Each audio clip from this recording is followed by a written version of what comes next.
Welcome to Absolutely Fabulous. My name is Gillian I, also known as Station Mum 101. I love everything about agriculture, especially the people and especially communicating about what makes Australian ag so special. And I'm Katja Williams, a beef, cattle and cropping farmer, and I love all things ag, and I'm also known as the ultimate farm wife. Together, we are Absolutely Fabulous, and we are talking all things agriculture beyond the headlines.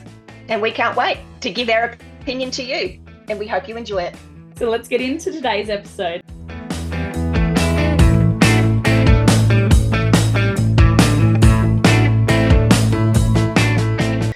Welcome everyone to episode 14. This week, Gillian popped up a social tile on the Female in Agriculture Australia page asking for discussion topics for today.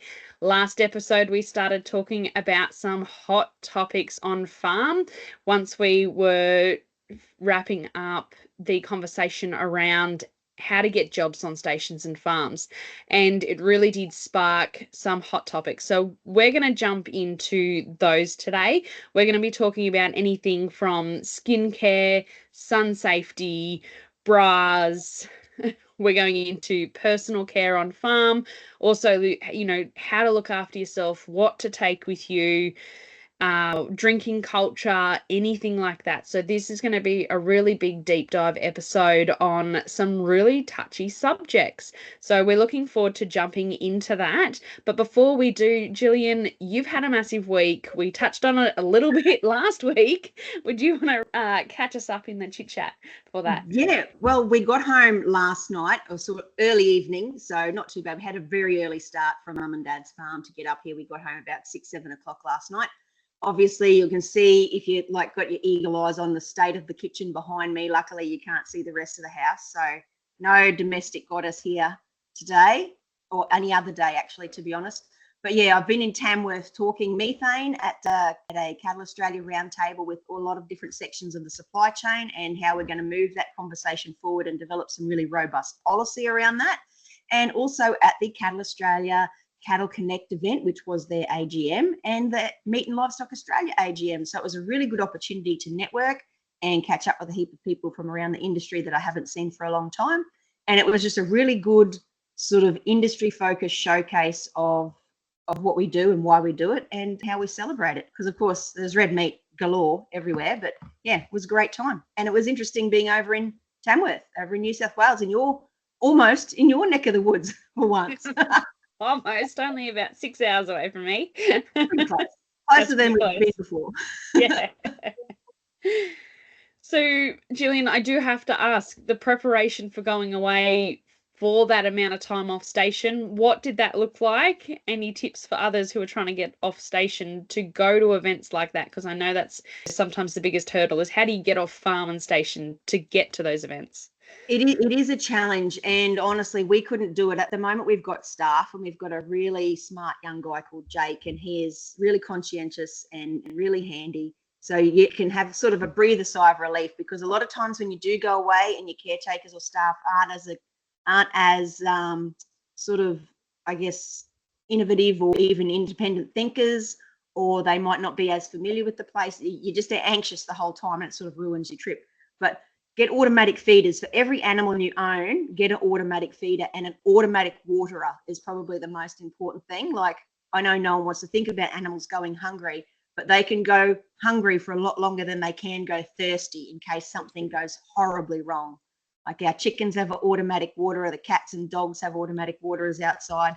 So they are very well equipped to, they might be a little bit hungry, but the dogs help themselves down the dump all the time anyway, so they'll be fine.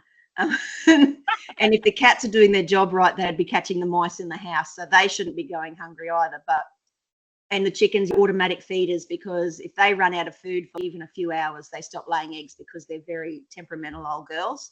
But make sure everything, as much as possible, is automatic, and set up like a safety system with your staff who are staying behind. So say, make sure you ring or text me at 7 in the morning when you're having your breakfast, and then ring or text me at lunchtime, and then ring and text me at nighttime, so you know that they are still alive and you don't have to dispatch a search party for them to look after them while you're away. That's probably And automatic garden waters, if you have a garden. I'm not a big gardener, but it's a lot of people do have, but make it as easy for your caretakers as possible. That'd be my Timers on the tips and taps. tricks. Yep. Timers on the taps. Then at least someone has to go around once or twice a day to go and reset the timers and move the hoses. Yeah. And what have you? Still no baby? No Still baby no yet. baby. Still no baby. And we're heading into 40-degree weather, and I'm not impressed. No. I'm And how's really the glad. conference? How's the conference plans coming along? We must nearly be getting big names on paper now. Starting to get big names on paper for the conference. So very happy to have confirmed the 4 main workshops for the conference over the 2 days, as well as some of the Farmer Wants a Wife past contestants who will be speaking as a panelist session during the cocktail event, which is on the Monday night. So very excited to be putting in those confirmations and getting everything sorted. So tickets for the conference will go on sale in December. For the early bird tickets, and so early birds will run December and January, with February and March being regular ticketing prices. So keep an eye out for that. We'll no doubt add some social tiles and some links once I get all of that sorted on this end.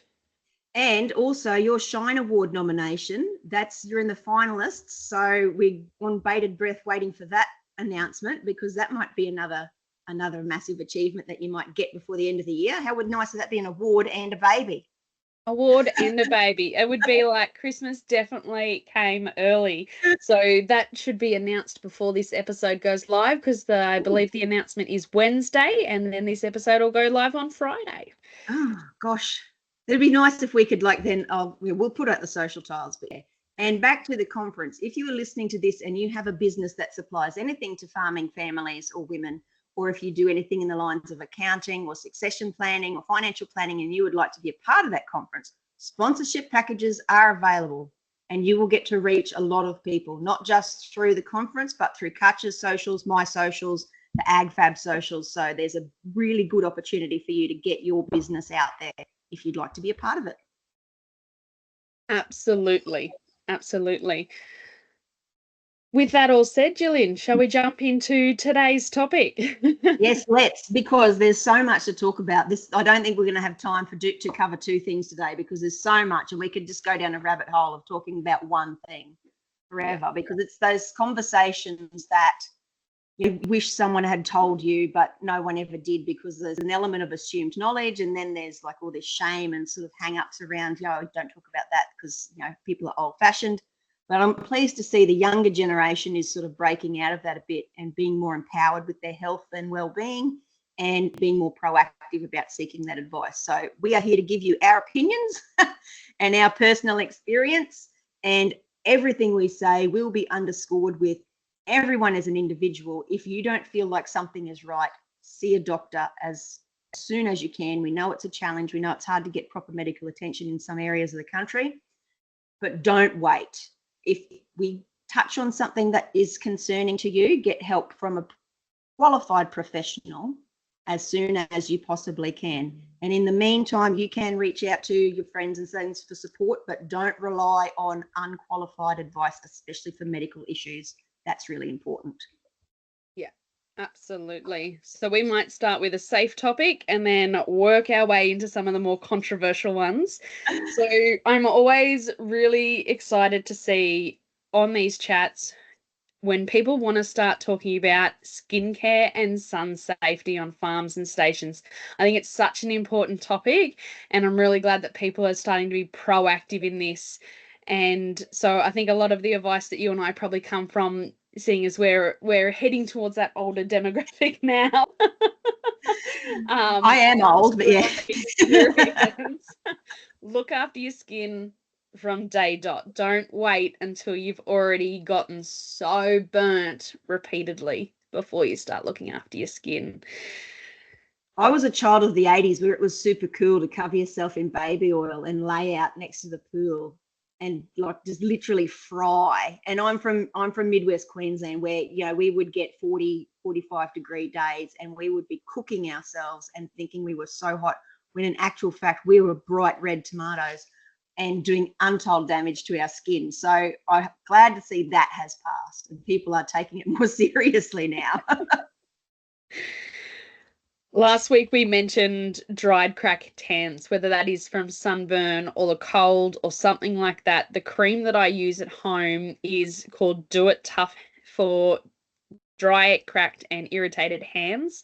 It works really well when you've got workers' hands. Like some of your other nicer creams or your designer creams that are through your makeup section in the chemist and things like that, they're nice if you're continuing to have a repeat ritual and schedule around it and you're starting it from day dot. If your hands are already starting to look weathered and dried and cracked, the Do It Tough hand cream seems to be the one that works for me down here. Do you have a choice for something like that up where you are? When your hands get really bad, I can recommend just slathering them in Vaseline, petroleum jelly. It doesn't have to be the Vaseline brand, can be just black and gold petroleum jelly, and have a big jar of it because it is so useful for everything. And once you put it on your skin, it feels really gross and you might not be able to tolerate it for a long period of time, but it's really good at just providing a barrier and stopping you losing any more moisture. So if you can bear it and if you don't care about your sheets, just smother any dry, scaly bits in that Vaseline and go to bed. You'll probably stay in your sheets forever, but it'll be worth it, I think. And another one, I'm going to hold it up, and where's the camera? Up there. I've recently found this one at the chemist, and it is so good for anything. It's not cheap, and it smells exactly like paint, but you put it on and then the next morning it seems like you've healed up. And another one that I really like, because it's also really benign, you can use it on any area of your body, is pseudo cream. We call it baby bum cream in our house because that's its original purpose, was baby bum cream. But it is, you can put it on your lips, you can put it all over your face, all over your hands. You can, if you've got chafe, you can use it in delicate areas because it's really good for sensitive areas as well. So that'd be my three go-tos for really, really bad skin. And then you've got the maintenance type thing in which you use so much of it. So I'm just like a sorbeline cream, vitamin E cream. If you're working in shearing sheds, if you're rouseabouting, I had a lot of problems with dermatitis on my hands when I was doing a bit of rouseabouting back in the day. So I use barrier cream on my hands every morning and night because, again, it just puts that sort of barrier over your hands and protects you a little bit, because sheep lay down in all sorts of grossness, and there's seeds and there's prickles and there's whatever else they've been touching, and it just sort of really helps protect your hands before they get too bad. Yeah. Coconut oil is also really good because it is naturally an antibiotic and antifungal cream as well. So particularly if you've got sensitive skin, coconut oil is fantastic. You can use it everywhere, and I mean everywhere. And it's really inexpensive, particularly if you're getting like a massive jar. Just be careful that it comes in a glass jar. So when you're traveling, particularly on roads that are have the corrugations or anything like that packed. And also a nighttime routine is so important. I don't think this is one I initiated early enough, but if you're putting, like, I would use a L'Oreal Paris cream. So they've got it, like, comes in a 2-pack. There's a day cream and a nighttime. The day cream has sunscreen in it because I don't use a lot of sunscreen, and the night cream has added extra stuff in it, but also put it on your neck. Yes. So a face cream you can put on your face and your neck, because you don't want to just be looking after your face and then all of a sudden realize that your neck and the V kind of now looks like an 80-year-old woman because you've been looking after your face but not your neck. Yeah, and that's a good thing. Like, things that are multi-purpose, because you're often limited for space, and if you can buy in bulk and they're reasonably affordable. Coconut oil you can also put in your hair as a deep treatment if your hair's getting really dry. It's not like, because hair obviously is not alive, it's dead by the time it comes out of your head. It's like, but it'll seal it up a little bit. It'll put a little bit of moisture back in. It'll make you feel like a human being. Again, it'll ruin your pillows, but you know, you suffer to be beautiful, honestly. Like, your linen has to suffer so you can be beautiful, but it's coconut oil. You can literally put it top to bottom, unless you're allergic to coconut, obviously. So don't do that. Yeah. test the soft part of your wrist first. Yeah. Don't Yeah. just immediately start with an internal coconut oil treatment because that can be really uncomfortable. Yeah, absolutely. Yes, but if you can get a face cream that also has that sunscreen in it and you get into a good routine of that, then that also helps. I find I like that one because I don't like the feel of sunscreen on my face or my hands, and I don't like that every time I'm in the yards or I'm mustering, if I have sunscreen on, it will stick to me.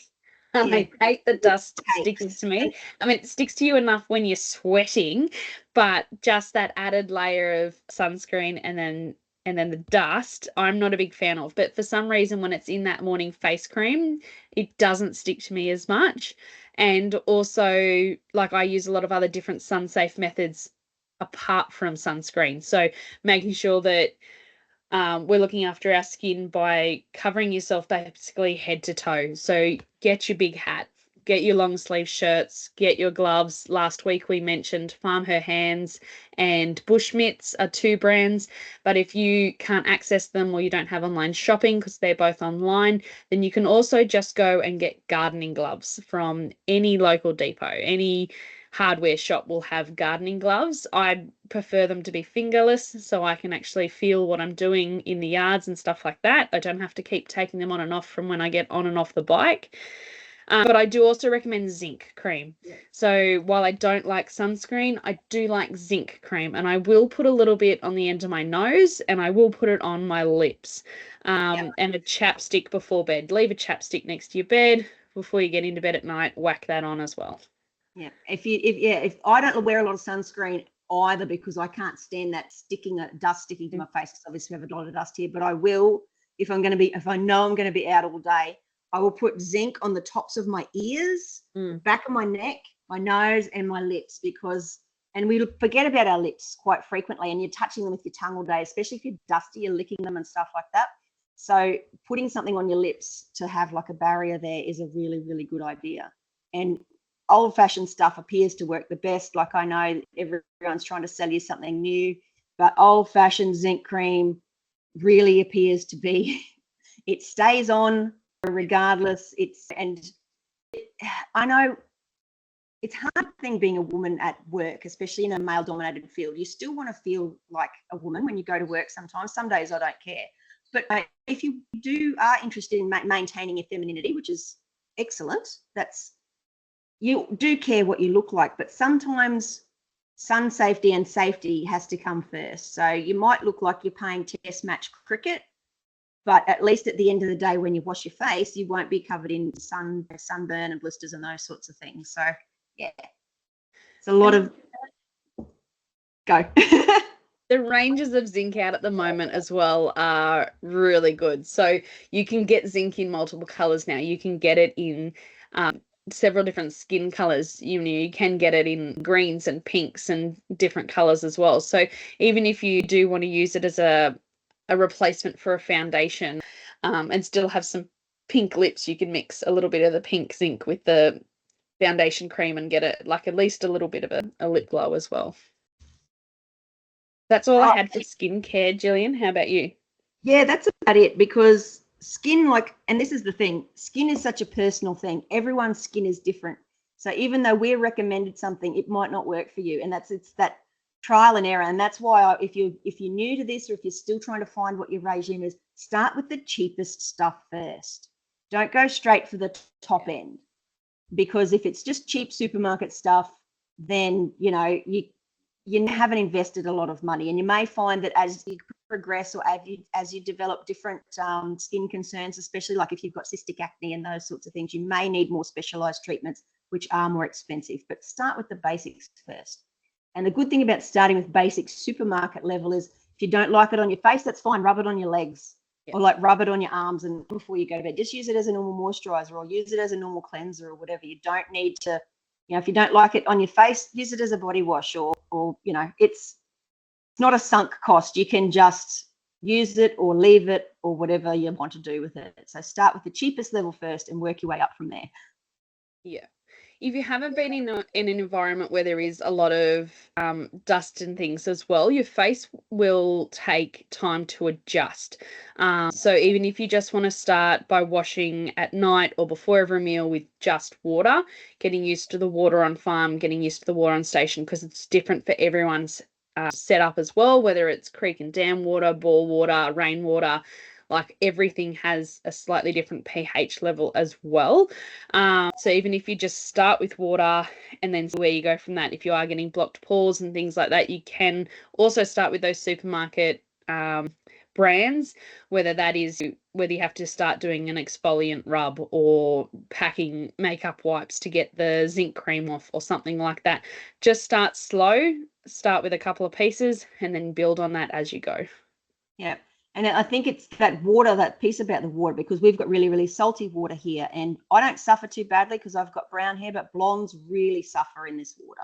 And then if you want to maintain your nice blonde hair, then you're going to have to look at a specialist shampoo and an intensive conditioning mask and those sorts of things. And the water may even change from place to place, from bore to bore, because if you're getting water out of different sources, of course, it's going to be different and your skin will react differently. And I think it's also really important to know that might affect the way your washing powder washes out of your clothes. Yeah. So you may find that when you move on farm or on station and you're washing your clothes, you might need to change your washing detergent brand or formula, because if it's not washing out properly in your sort of water, you will end up with terrible chafe. You will end up with probably skin infections on your feet from wearing socks in boots all day where the detergent's still hanging on those socks. And you may end up with some other infections in areas that are not desirable and are very uncomfortable. And we all know where those areas are, so we don't need to go into that any further. Because we do try to maintain, I know I let the few swear words slip, but culture does beat me, but we are trying to maintain a G rating. So it's not that we're not trying to give things their proper anatomical names and we're not ashamed of saying them, but we are cautious of being censored by the platform that hosts the podcast. So we will just step around that at the moment. Absolutely. And talking about sensitive areas, we're going to jump into bras, because we had lots of questions and I see it up on the agricultural pages all the time. We're talking about bras. You want one for support. You want ones that are going to actually work, whether you're on horseback, motorbike riding, side by sides, whatever it is that you're doing. Let's jump into the discussion of bras. Yes, so we are both quite busty girls. Yes. So, and I have done quite a lot of horse riding in the past with quite a large bust. So what I usually do is I wear two bras. I wear like a sports bra with a heavy cotton content that separates the two breasts, because if you squeeze your boobs together, then you end up with horrendous boob sweat. So I prefer, and this is again personal preference, I prefer the boob separation. I'll wear a nice supportive sports bra. It doesn't have to be maximum support, because I find them to be quite uncomfortable and restrict my movement a lot, especially through my back and arms. But then I will wear a proper compression, and these are generally quite expensive, either a gym tank top, so you get that support all the way down through your back and into your core, especially after you've had a few babies, supporting your core while you're doing like horse riding or motorbike riding or even manual labor is quite important. A proper compression tank top or bra top over the top of my other bra. And yes, it's hot and sweaty, but you feel very firmly but securely held without restricting your movement. And I do prefer the tank top one that comes down over my hips, because it just gives you that bit of extra support through the middle. And this, I think it's really important if you're going back to work after having children. You need to support your core muscles and you need to support your pelvic floor as much as possible. So it's just a helping hand. And it also does help, if you've had a C-section, it helps support your scar, because even though you may have healed on the outside, inside might not be fully healed. You want to make sure that everything remains in the right place for as long as possible, because women have enough troubles once they get to menopause and those sorts of things. So let's work really hard at keeping our insides where they belong and reducing risks of, hernias and those sorts of things in the future. That's my preference. And then you can go down, if you do get extra sweaty, you put all the sweaty powders down your top and all that sort of stuff and those sorts of things. I have seen there are also things that I can't remember what they're called, but people on the internet are making them. If you're a bit handy, you could probably make one. They go underneath your bra and they have like an absorbent thing that goes underneath your boobs and up the middle of your boobs as well. It just absorbs that sweat. But yeah, it's personal preference, is experimenting. But if you're going to go down that compression route, proper gym, expensive gym wear is better because it lasts longer, and it just seems it's just better. I've found. But again, personal preference. But that's a suggestion for you to try. And again, if you want to try it out and you don't have a big budget, Kmart does have some good compression wear. I've found, especially in my hard water, the elasticity doesn't last as long, but it's a good way to get started. And then you can say, okay, well, I've tried one for $15. Now I might try one for $150 and see where that gets me. So yeah, there's those things you can test out. Absolutely. So I'm going to take this from two different angles. The first one is when I was new on farm, and the other one is going to cover at least the last 5 to 6 years for me having babies on farm. So the first one is definitely, Gillian's already said it, good quality bra helps, and updating your wardrobe regularly. The water on farm and stations can be quite harsh. It is harsh here as well. So a lot of the time you're not going to get 12 months out of a bra here. You're definitely not going to get 2 years out of a bra down here. So regularly updating, starting with something good quality. I also double bra. I choose to double bra, but I do it differently to Gillian. So I will start the day in just one supportive bra, and on my bike or in the side-by-side now when I'm with the kids. So sometimes I'll have two. One's in the bike toolbox, one might be in the side-by-side toolbox, but I also have a go bag with me at all times, and I might have an extra one in there depending on what jobs we're doing on farm and where the bloody hell am I going to end up today and in what paddock. Because for me, particularly, I've breastfed all my kids, so you cannot compress your boobs with the over bra or the sports bra all the time. You will decrease your milk supply, particularly when you add in the heat or you add in, dehydration if you're not drinking as much water as you should. And when you're breastfeeding, you need to drink so much more. And I'm particularly, putting some emphasis on this topic because it was one of the questions that was specifically asked around being a female on farm. So I take that additional compression sports bra with me. So right before we go to enter into a paddock where I know I'm going to need that extra support, I will say, yep, give me a minute. And I'm mostly here with family. So they will start the muster and I will take a minute to strip my shirt off, put that extra bra on, add my shirt back on, tuck all my kerchief and everything back in. Usually I've got it down to a fine art. I'm not going to take any more than a minute or two to get it off, get it on, and get going on the muster. So most of the time that would just mean that I'm coming up behind on the muster and we've taken that moment. By the time we get everything to the yards, usually I have the kids with me as well. So usually by the time we get to the yards, the rest of the family will start the yard work, and I will take a minute to get myself sorted, take off the compression, usually feed and water the kids, because the kids, if they are kept fed and watered, are so much easier to handle, particularly in yard work. So taking the time both before and after a job, depending on what it is, to take that bra on and off, that second one, it'll help keep the milk supply up. It's a good reminder to drink. And it's a good reminder to feed yourself and the kids as well, because when you're breastfeeding, you get so damn hungry. And then you get angry, and we don't want that. And we were asked explicitly, can you wear a sports bra every day? And the answer is yes. But so again, if you're breastfeeding, that's a big consideration for yourself. You don't want to cut down your milk supply, but you can wear a sports bra every day, but be aware of the fit and your blood flow and lymphatic drainage. And this is a really good opportunity too, because we now know that breast cancer is not just an old lady disease. So you take your bra off, in your shower, give yourself a bit of a check, especially up under your arms, because that's where your lymph glands are and your lymph nodes are.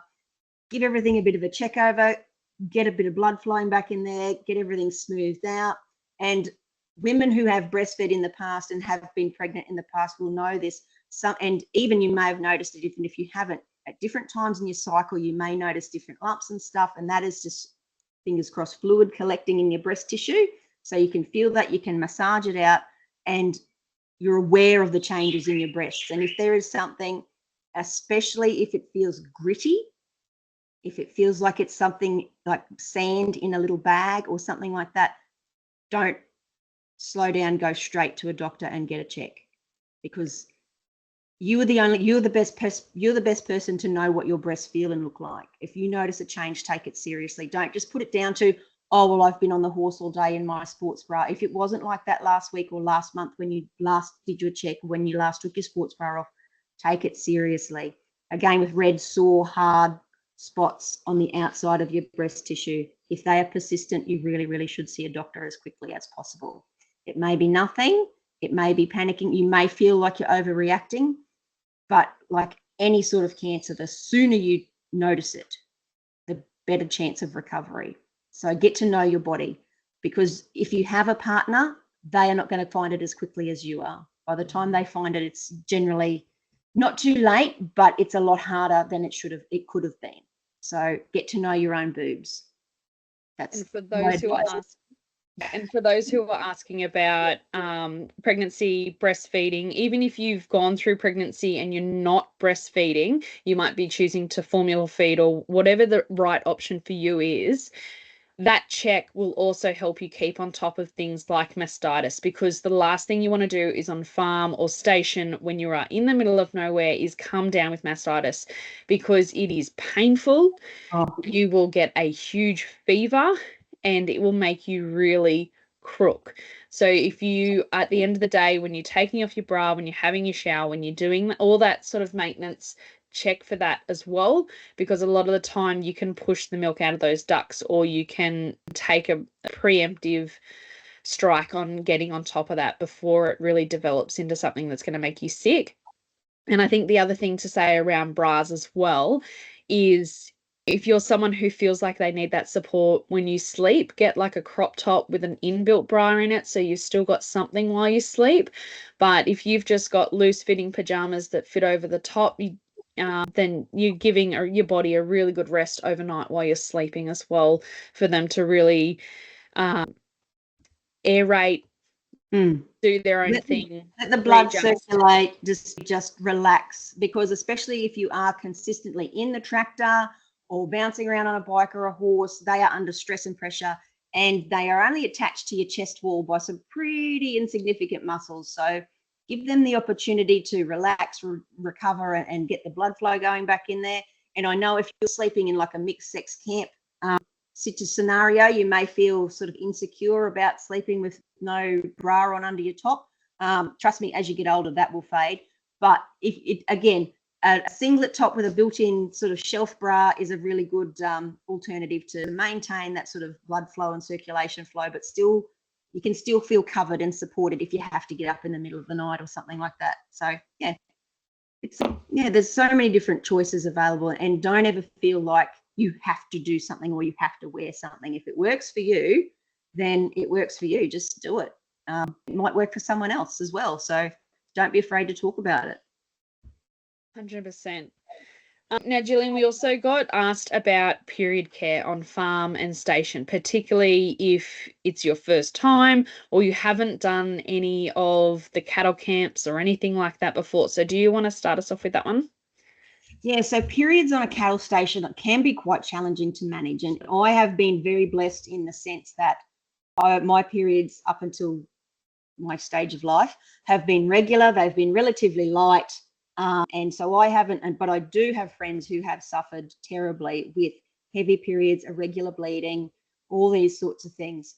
So I know when I was growing up and first coming out into remote areas and stuff, we only had tampons and pads. They were the only choices we have. Now you have cups, now you have all different sorts of things, and you have the drug method of maintaining that birth control so you don't cycle, or getting injections or implants or whatever so you don't cycle, which may be a solution for you.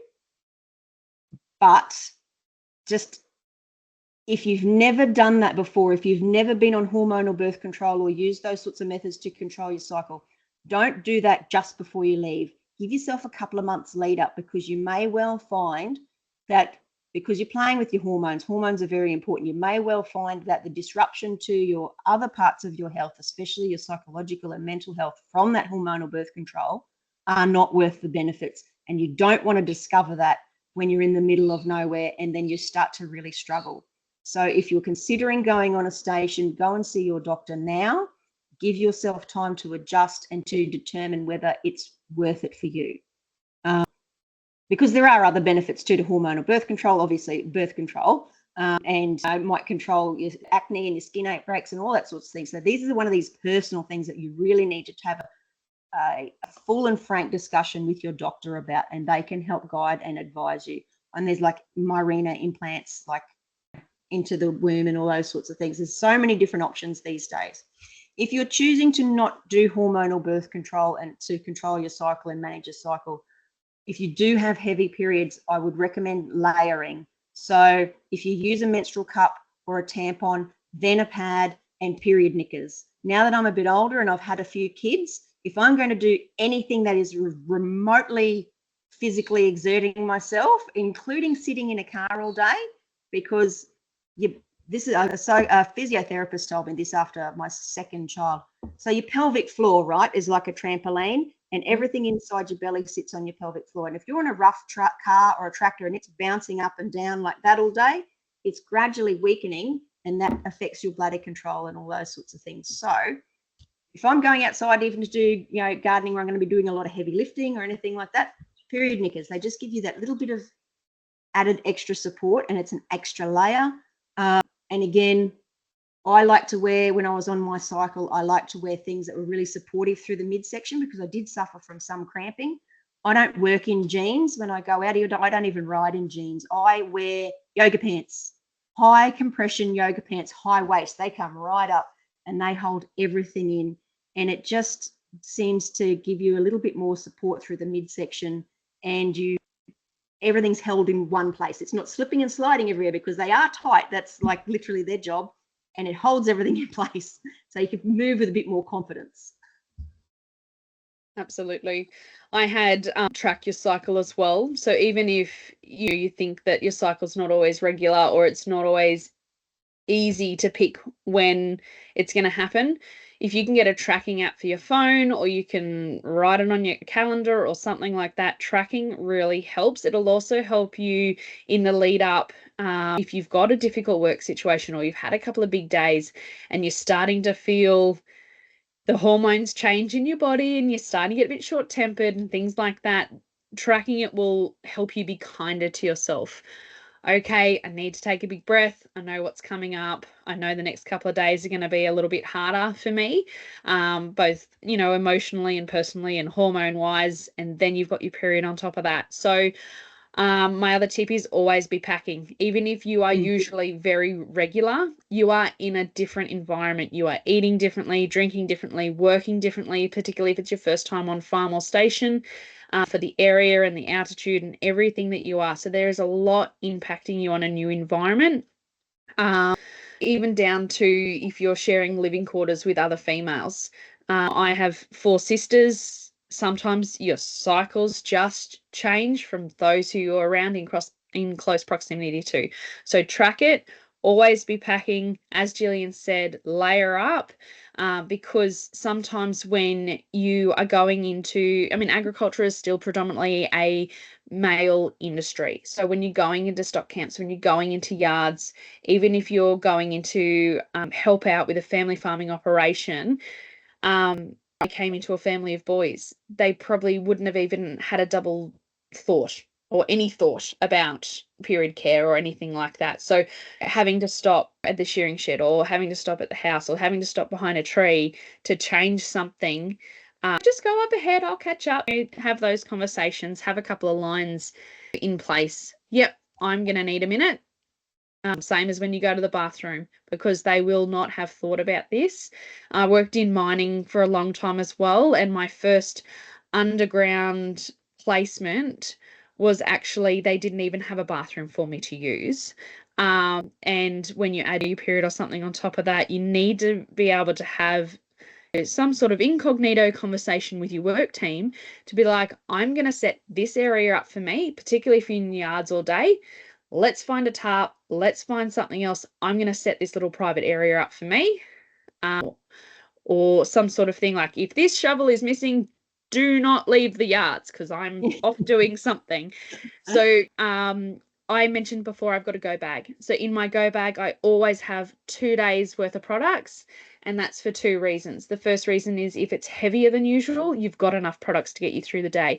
But the other one is if you get home and you absolutely bug it at the end of the day and you forget to refill, you have enough for tomorrow.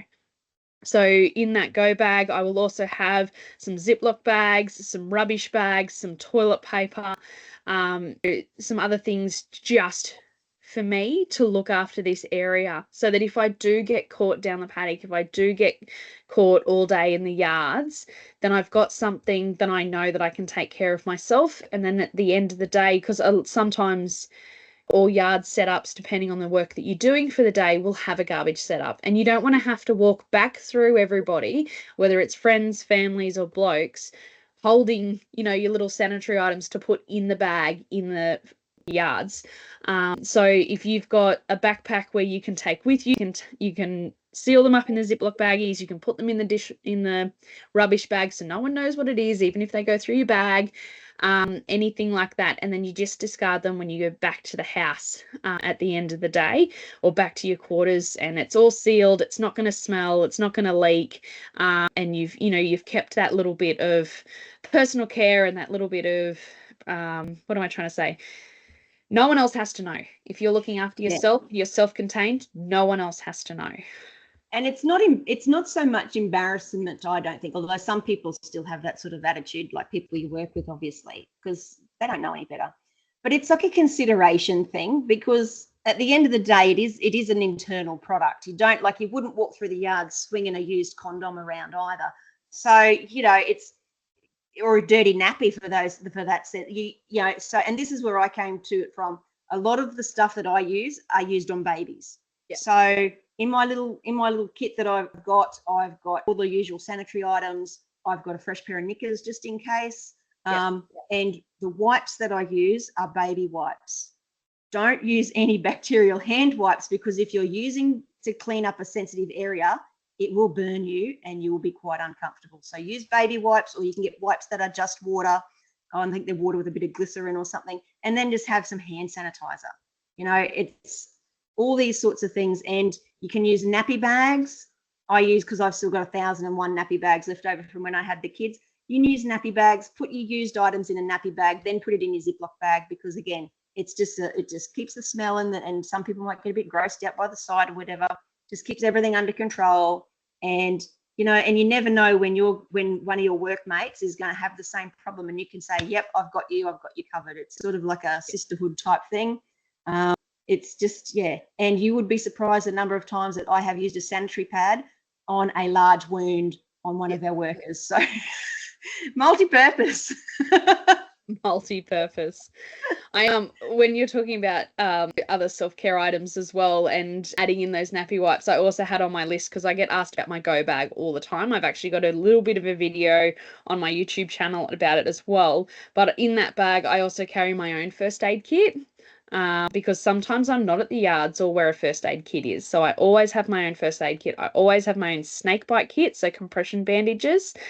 Always have a water bottle. And depending on the job or what season it is, I always have a spare change of clothes for myself or the kids. That helps. That's whether that's undies, pants, shirt, whatever it is. Always have those items. If you need an item like that with you, I carry a pocket knife on my belt. A majority of the time when I get to the point of pregnancy where I am at the moment, I can't obviously wear a belt, so the knife will then go in my go bag. If you are limited for space, as you often are if you're on a bike and you've only got a backpack, I always carry with me, and I usually sometimes just tuck them in my top pocket, some sort of painkiller, a couple of Band-Aids, and eye drops, because if you get something in your eye, and you've got your water bottle, obviously, but your eye drops are a bit more lubrication, and you can also use eye drops to wash out small minor wounds. If you get like a little cut or a scratch, again, if you don't want to be wasting your water tipping it all over there, it gets a clean enough, slap a Band-Aid on it. and you're good to go back to where the tucker truck is or something like that. But yeah, it's like, I know it feels like we're going to be loaded up like a pack horse every time you leave the house, but the number of times where I've been out and I've gone, Jesus, I really need a Panadol right now, and I have them. And again, if you have allergies, even if you don't have allergies, chuck a couple of antihistamines in there. You will not regret it. I will guarantee it. I didn't think I had allergies. I knew I'm allergic to grass. But the number of times I've been like, oh my God, what is that? Something has really set my allergies off. And yeah, it's just there, and you can keep working, because you need to be able to get through to the end of the day without something really laying you low.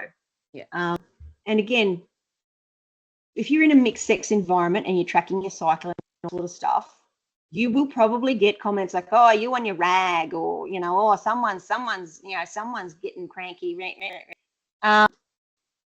And there's not a lot you can do for that sort of ignorance, to be honest. They'll either grow out of it or they'll continue to be assholes for the rest of their life.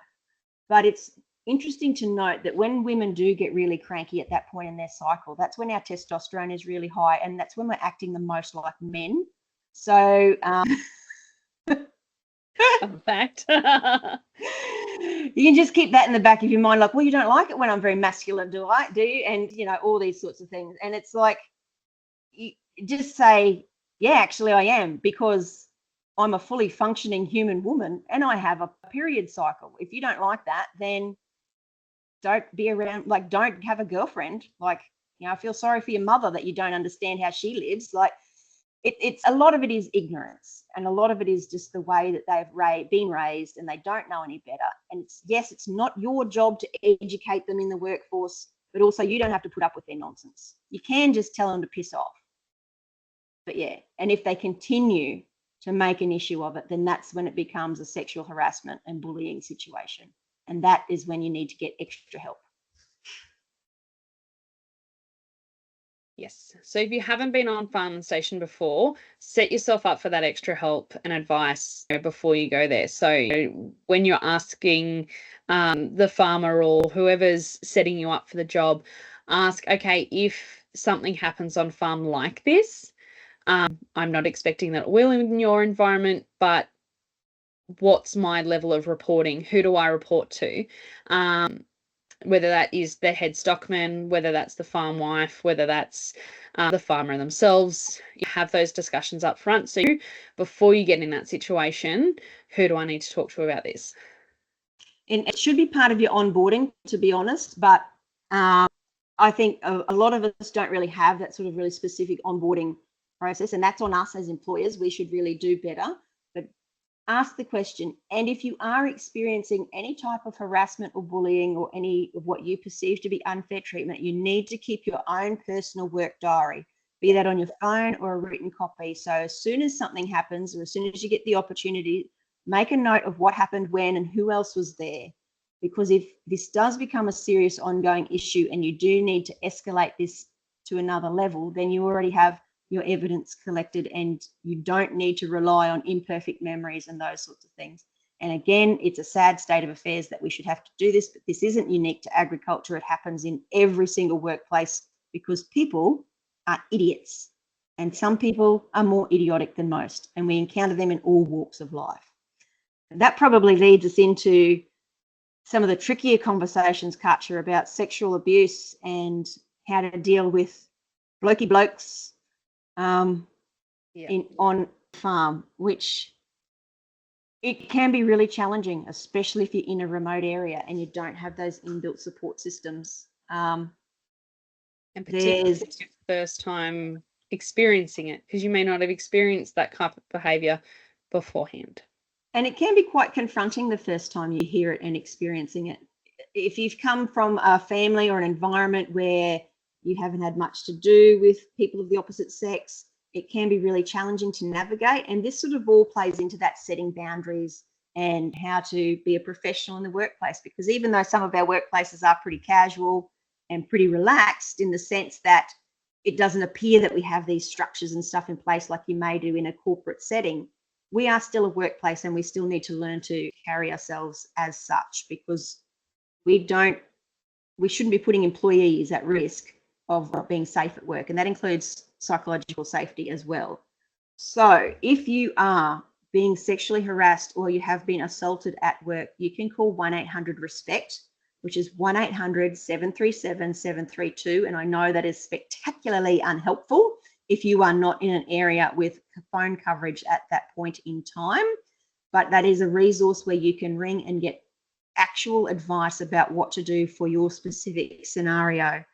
If someone discloses to you that they are being sexually harassed or assaulted, it doesn't matter if you have your doubts. If someone is telling you something, believe them. That is the most important thing. You're not taking sides. If someone says, I kicked my toe, you wouldn't say that's nonsense. So if someone is telling you that something is happening to them or something has been done to them, believe them and be understanding and be supportive and patient with them.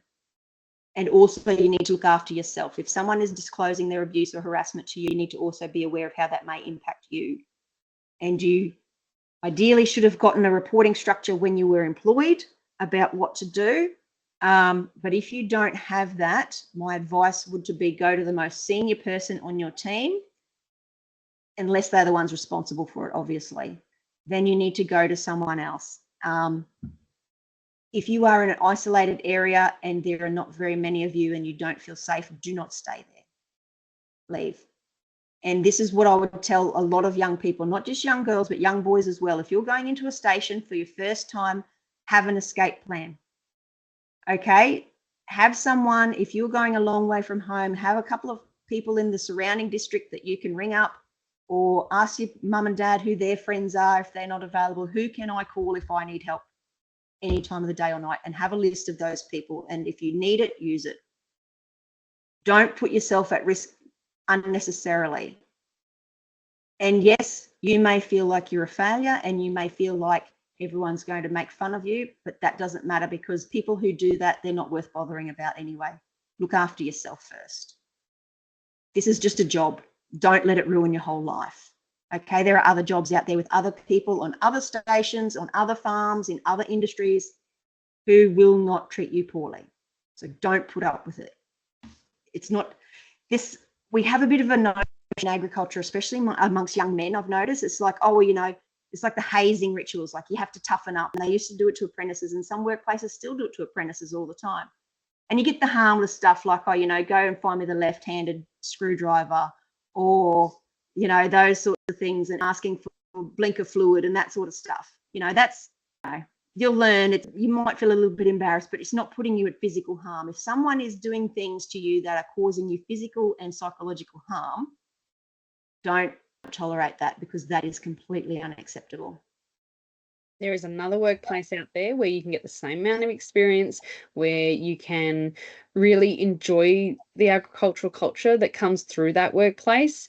So you don't need to stay in a place that is unsafe. Find somewhere else. And if the Females in Agriculture Australia is a great resource. If you're a young woman and you need to get out, if you post on there, I will guarantee you that people will be able to help you. If you need that immediate help, if you don't have a motor vehicle and you're stuck somewhere, then we will band together and find a way to retrieve you. Don't suffer in silence. Don't tolerate things that are putting you at risk.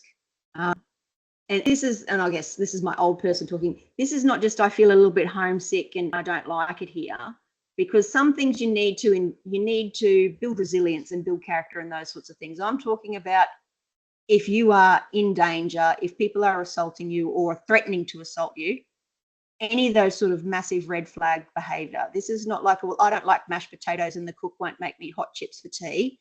That's not this. That's like, I don't like what I'm being served up for dinner every night because I prefer fresh salad and roast chicken. This is serious. You're an adult now. You're in the workplace now. So this is serious stuff. Yeah. So there are people who will help you. So don't feel like you're stuck.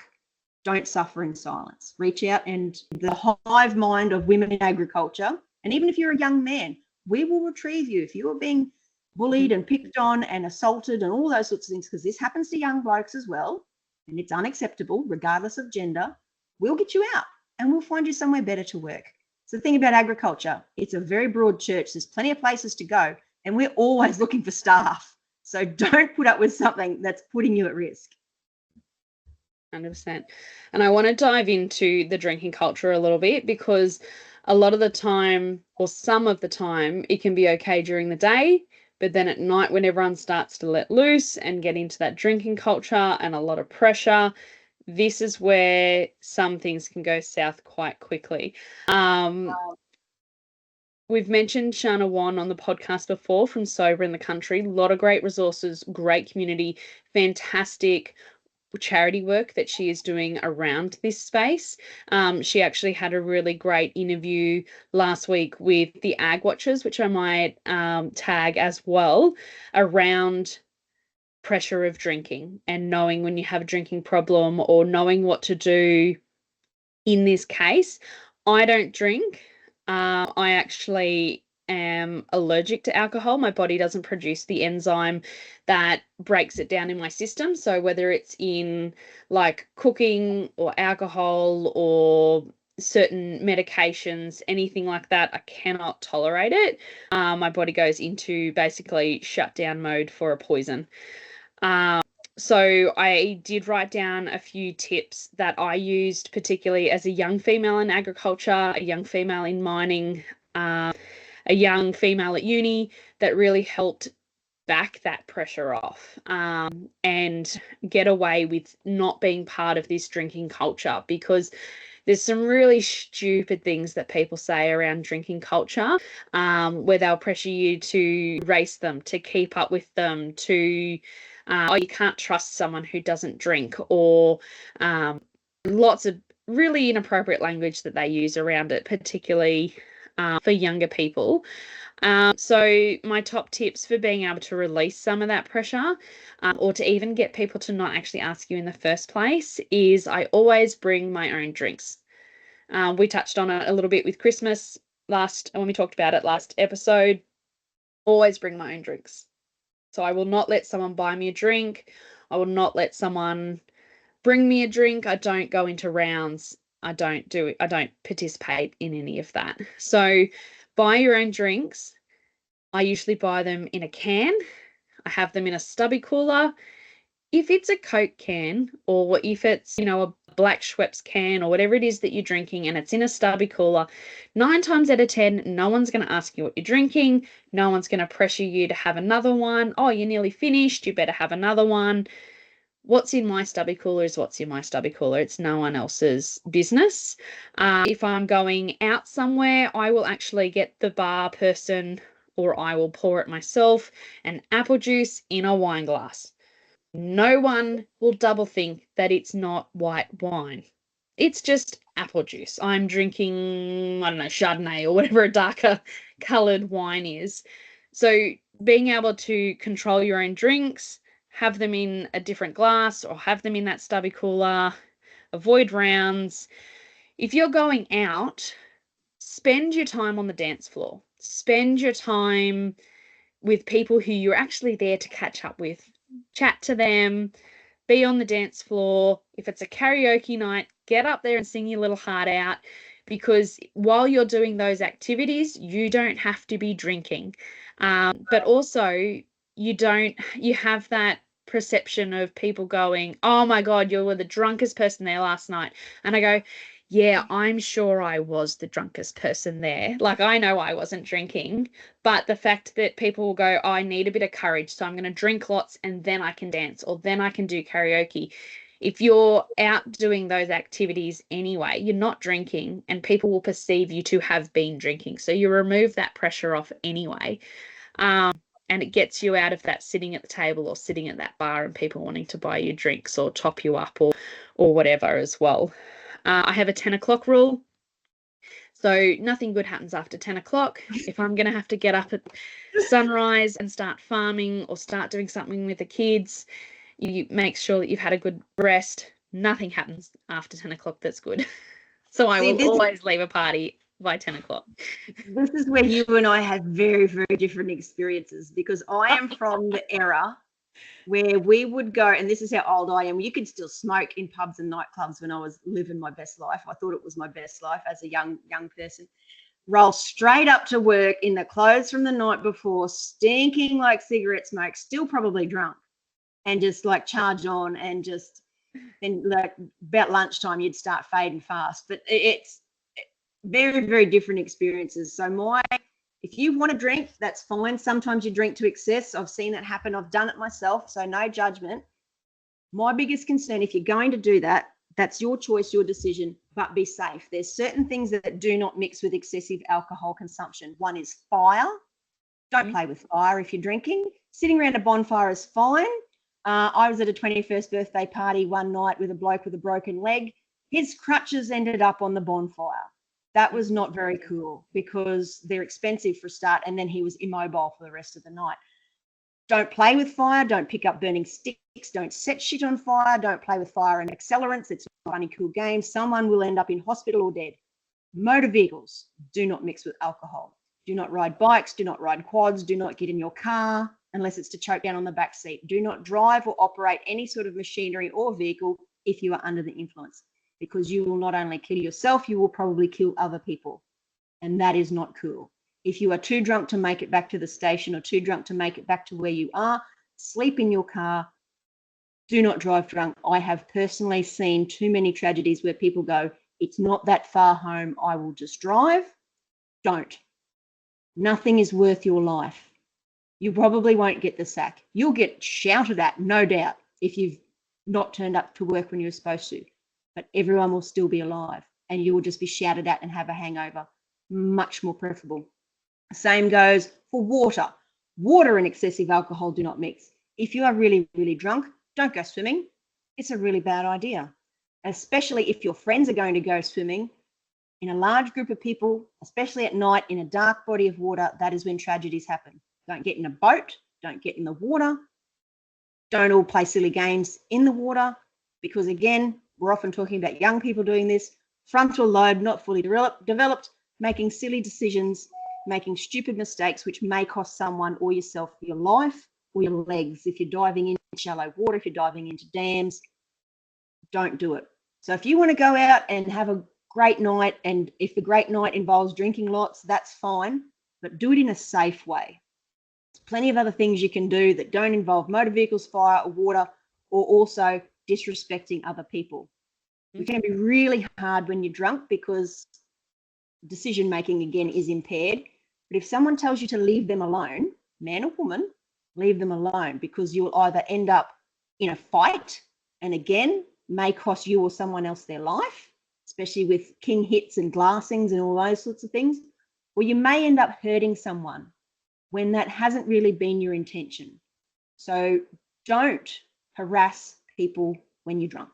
Don't harass people at any time, but especially when you're drunk. If you feel that sort of notion coming onto you that you're getting a bit aggressive and you think you're a big man or a big woman and you want to pick a fight with someone, it might be time to take yourself off to bed before something happens that you can't take back.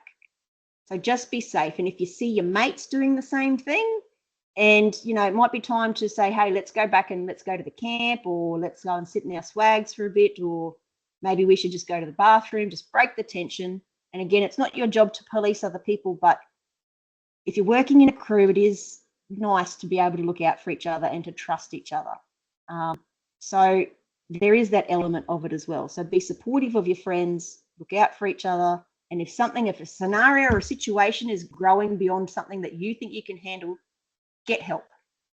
Get someone else to come and give you a hand, an older person, head stockman, farm supervisor, the owner, to come and say, come on, it's time to go to bed. Because again, we don't want these things to escalate to the point where someone gets hurt. Oh, and livestock and drunkenness don't mix either. So if you're drunk, leave the cattle alone, leave the horses alone, leave the sheep alone. They don't want to be tipped over. They don't want to be ridden. They don't want to be dragged around in the middle of the night. So just stick to your own self. 100%. And I did want to touch a little bit more on the placement of your swags and where you're sleeping. Please have a plan before you start drinking. Please have a really safe place. There has been too many accidents where people have just rolled out and have been driven over in the night or whatever because people didn't know they were there. Have a plan. Be in the back of your car. Be in the back of your ute. Don't roll out under someone else's car. Don't even roll out next to your vehicle. Like, come on, guys, have a really decent plan. if it's someone's veranda, if it's the sheep yards where there's no vehicle access or something like that, roll out in a safe place like that. Really have a good think about it. Don't roll out just next to a vehicle. Don't roll out in the middle of a paddock where no one knows where you are. Really think about it, guys. And if you are driving, take your keys out of your ignition and Yes. put them somewhere in your car. Like, just drop them, don't put them in an obvious spot. Don't put them up in the sun visor, or don't drop them in the center console. Put them underneath your front seat or underneath your car mat or something, because you might be totally safe and confident that you're not going to do anything, but then an idiot comes along and thinks it's going to be a great idea to steal your car and inadvertently might run over you or run over a friend or hurt themselves. Take your keys out of your car, put them in a place where you will remember them in the morning, which may take you a little while, but at least everyone will be safe. And yeah, don't. And also, I can tell you this from personal experience, not me, but I have seen someone do it. If it's cold, you think it's a really, really good idea to roll your swag out close to the fire, don't do that either.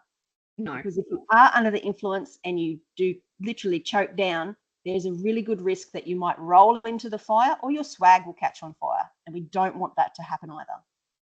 Yeah, I have literally pulled someone off a bonfire before who rolled their swag out on it, and another one who pulled a couch into the bonfire to sleep on. Don't do it, guys. Be smart. We're smarter than that. Just be a little bit sensible. That's all we're asking for. Like, you're young, you're having a good time, you want to get drunk, that's great. Be as safe as you possibly can. And just the goal is that everyone comes home alive and uninjured at the end of the night. That's everyone's goal. And I'll also mention here, if drugs. I'm not a big fan of drugs. I know they exist. I've got a teenage son myself. I know what's out there. Not a great idea to take them, especially when you don't know where they've come from. They cook up all sorts of shit in people's backyards out of all sorts of ingredients that have no business being in someone's body. A lot of them are poisonous. You can't rely on the effects that they will have on you, and they may well ruin your life forever. So think, just again, frontal lobe not fully developed might make a really bad decision. Just think long and hard if that's the future you want for yourself. And I get that teenagers like to experiment, they like to push boundaries, and they like to do all of those things. And that's fine. That's a part of growing up. That's part of human life.